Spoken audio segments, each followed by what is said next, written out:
სანამ თქვენ შემობრძანდებოდით, მე ვიხსენებდი იმ დროს, როდესაც არაერთი ადამიანი, პოლიტიკოსი ქუჩაში იდგა და იქიდან აპროტესტებდა იმ რეჟიმს და ცდილობდა მის დანგრევას.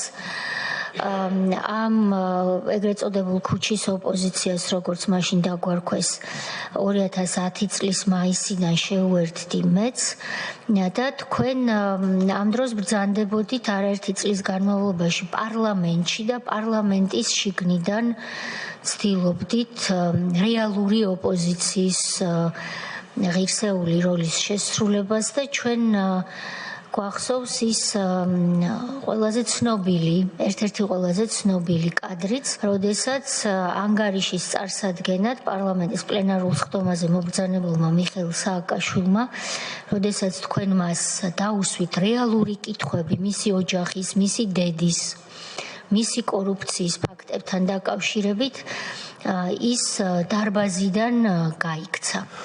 მასალებში ჩანს ხელისუფლების ყველა შტოს უკანასკნელი სტადია ხრწნის სისტემური დანაშაული.